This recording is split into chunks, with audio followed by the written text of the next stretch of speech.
बात निकली है तो दूर तक जाएगी।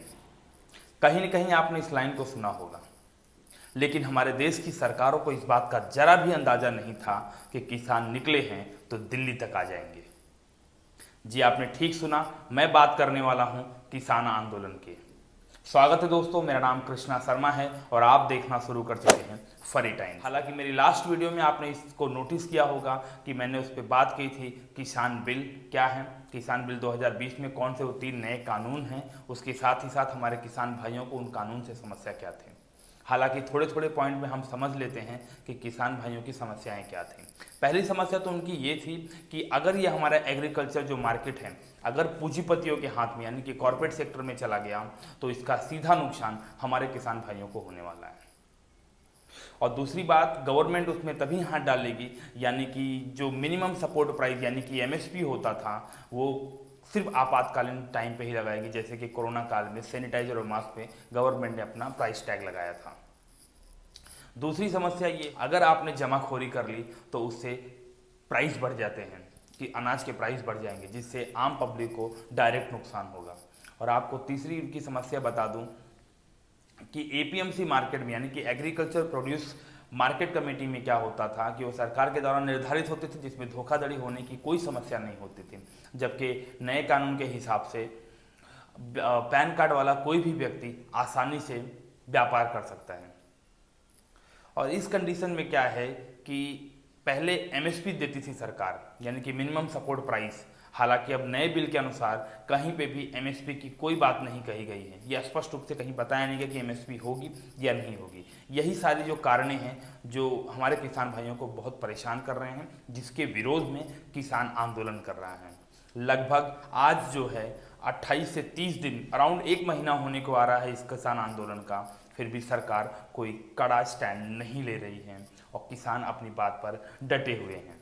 आइए देखते हैं कि किसान कहां तक पहुंच पाए हैं और सरकार के बीच में किसान और सरकार की बातें क्या हुई हैं अभी तक। किसान आंदोलन को लगभग 1 महीना होने को आ रहा है। इसी के साथ साथ किसानों का सरकार के साथ लगभग 5 से 6 राउंड की मीटिंग हो चुकी है, लेकिन उसमें कोई फैसला नहीं निकला है। लास्ट मीटिंग जो है हमारे मोदी गवर्नमेंट के सबसे पावरफुल व्यक्ति हमारे देश के गृह मंत्री अमित शाह जी के साथ में हुआ था। उस मीटिंग के बाद किसान बाहर आके उन्होंने ये बताया कि इस मीटिंग में भी कोई निर्णय नहीं निकला है, सरकार आगे से हमें लिखित में प्रस्ताव भेजेगी। साथ ही साथ सबसे बड़ी बात इसमें किसान नेताओं ने कहा है कि सरकार इस कानून को वापस लेने के मूड में नहीं है और ना ही इसका कोई निर्णय हो पाया। अब आइए समझते हैं कि इस किसान आंदोलन में चल क्या रहा है। लगभग 1 महीने से चल रहे किसान आंदोलन में किसानों का आने का सिलसिला लगातार जारी। और आपको एक बात बता दें कि इसमें लोग कोई हल से आ रहे हैं, कोई हल लेके चला आ रहा है, कोई अपनी गाड़ियों में आ रहे हैं, उसके साथ कोई ट्रक और ट्रैक्टर से आ रहे हैं। आपको ये भी बता दें कि लोग सैकड़ों मील साइकिलों से चल के आ रहे हैं। भाई क्या स्टैमिना है यार हमारे किसानों का, क्या स्टैमिना है। हम लोग यहाँ आधा किलोमीटर नहीं जा पाते हैं पैदल। तो प्रणाम है सर, आपको दिल से प्रणाम है किसान भाइयों को मेरे। कृषि कानून पे आमने सामने किसान और सरकार के बीच कोई फैसला होते हुए दिख नहीं रहा है। दोनों ने सख्त रुख अपनाए हुए हैं, साथ ही दोनों पीछे हटने का नाम नहीं ले रहे हैं। और आपको एक बात और बता दें कि जिस तरह पंजाब और एनसीआर के बॉर्डर पर किसानों की जनसंख्या बढ़ रही है या आंदोलन बढ़ता चले जा रहा है, ये सरकार के लिए चिंता का विषय है। और ना ही इसकी चर्चा पूरे देश में हो रही है, जबकि देश में ही नहीं विदेशों में भी हो रही है। लेकिन फिर भी सरकार अपने कृषि कानून के बिल की पॉजिटिविटी बताने में लगी पड़ी है, यानी कि उसकी अच्छाई क्या क्या है इस चीज़ को हर जगह बता रही है। हालांकि बीजेपी सरकार के बहुत सारे मंत्री नेता लोग भी आम किसानों को लेकर बात कर रहे हैं। यहाँ तक कि मोदी सरकार भी अपने बहुत सारे भाषणों में इस बात का जिक्र कर चुके हैं कि हमारा किसान बिल अच्छा है, इससे किसानों को क्या क्या फ़ायदा होने वाले हैं। लेकिन फिर भी किसान बात मानने को नहीं है। उनका सिर्फ एक ही मोटो है, या तो आप किसान बिल वापस लो या तो यह आंदोलन चलता ही रहेगा। हाँ या ना में उनको जवाब चाहिए। अच्छा, जहां मोदी सरकार अपने हर भाषण में किसान बिल की तारीफ करते हुए नहीं थक रही है, वहीं हमारे किसान जो हैं इसका जमकर विरोध कर रहे हैं। और आपको ये भी बता दें कि इसमें तो बॉलीवुड के भी तड़के लग रहे हैं। और आप समझ देख रहे होंगे आप, कंगना मैडम का और दिलजीत साहब का अभी तू मैं चालू है, ट्विटर पे चालू है। तो खैर छोड़िए, वो तो चलता ही रहेगा। बशर्ते हम मेन मुद्दे पे आते हैं कि आखिर हमारे किसान भाई जो हैं दिल्ली की कड़कड़ाती सर्द में कैसे अपना जीवन यापन कर रहे हैं, वो भी पिछले 1 महीने से, जहाँ पे आज भी लोग थोड़ी सी ठंड हो जाए तो चद्दर या फिर वो बोलते हैं ना रजाइयाँ ले लेते हैं। तो वहाँ पे हमारे किसान भाई जो हैं दिल्ली की कड़कड़ाती ठंड में कैसे अपना जीवन यापन करते हैं उस पर थोड़ा सा प्रकाश डालते हैं। समझते हैं आपको किसान आंदोलन के बीच में बहुत बड़ी बड़ी गाड़ियाँ मिल जाएंगी। बड़ी बड़ी गाड़ियों का मतलब ये नहीं है कि मर्सिडीज, ऑडी और ये बड़े बड़े लोग की गाड़ियाँ, नहीं सर। इसमें आपको ट्रक मिल जाएंगे, 460 ट्रकें मिल जाएंगी आपको। इसमें ट्रैक्टर मिल जाएंगे जिसमें इन्होंने अपने 6 महीने का राशन लगभग लेकर आया हुआ है। उसके बावजूद लेकिन वहाँ पे राशन अभी तक खोला भी नहीं गया है किसान भाइयों की तरफ से, हमने सुना, जैसा कि आप लोगों ने टीवी पे भी देखा होगा। अभी भी वहाँ दिल्ली के बहुत सारे गुरुद्वारा, बहुत सारे क्या बोलते हैं कि जो लंगर चलाने वाली संस्था हैं, उनके थ्रू आज भी लोग फ्री में वहाँ पे खाना खा रहे हैं। किसी को कोई चार्ज पे करने की ज़रूरत नहीं है। और उसमें जैसे लोग हो सकते हैं, नौजवान लोग उसमें हेल्प करते हैं, बड़े बुजुर्ग जो भी हैं उन अपनी मदद के अनुसार अपना खाना खा रहे हैं। वहाँ पे लोग सोने की व्यवस्था ऐसे होती है कि ट्रकों के अंदर सो जाते हैं, टेंटों के अंदर, ट्रक के नीचे सो जाते हैं, ट्रैक्टर के नीचे सो जाते हैं अपना बिस्तर लगा के, क्योंकि ठंड बहुत है। कैसे न कैसे तो लगना है। पर हाँ, बिल वापस करा के ही जाना है, ये उनका मांग है।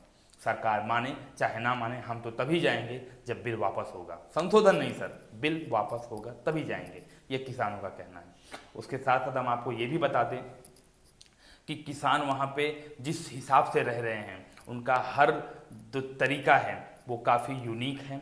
आप सोच सकते हैं वो आराम से वहाँ पे रुके हुए हैं, लंगर्स चल रहे हैं वहाँ पे, चाय के लिए चाय की गाड़ियाँ चल रही हैं, लोग वहाँ पे खाना दोनों टाइम खा रहे हैं। आपको मिठाइयाँ के देखने को मिल जाएंगी वहाँ पे, छोटे मोटे कार्यक्रम भी होते हैं। किसान संगठन जो 30 किसान नेताएं हैं, 30 किसान संगठन के जो नेताएं हैं, उनका भी वहाँ पे डिस्कशन होता है, जो सरकार से बातें करते हैं कि आज किस पर फैसला लेने या किस आगे क्या प्रोसेस होगा।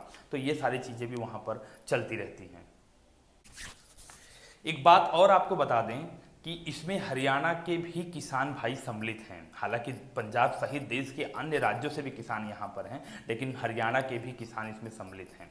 और आपको ये बात सुन के आश्चर्यचकित होगा कि हरियाणा के मुख्यमंत्री खट्टर जी का तो कहना यहाँ तक कि था कि इसमें हरियाणा के जो किसान भाई हैं वो नहीं हैं। लेकिन हरियाणा के किसान, आपने टीवी पे देखा होगा, किसान हरियाणा के जो किसान भाई हैं वो सीना ठोक कर कहते हैं कि हम भी यहाँ पर हैं और we are fight for the same.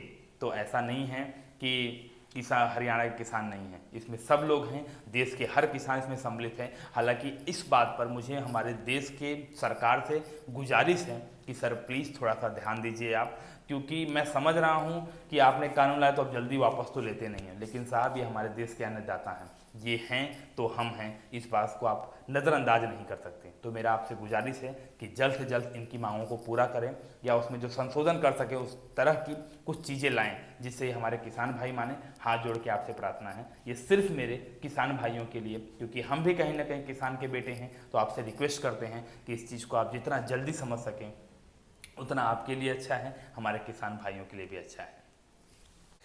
देखते हैं कि इस किसान आंदोलन के दीवारों पर क्या लिखा है। 2-3 पॉइंट मुझे अच्छा लगा, उसमें से मैं एक चीज़ आपको शेयर करता हूं कि हम ऐलान करते हैं कि यह एक जंग है और यह जारी रहेगा जब तक किसान और मजदूर जीवित हैं। भगत सिंह जी को वहाँ पे कोट किया गया है, पर मुझे जानकारी नहीं है कि ये भगत सिंह जी ने लिखा है, उनकी बात है या किसी और की।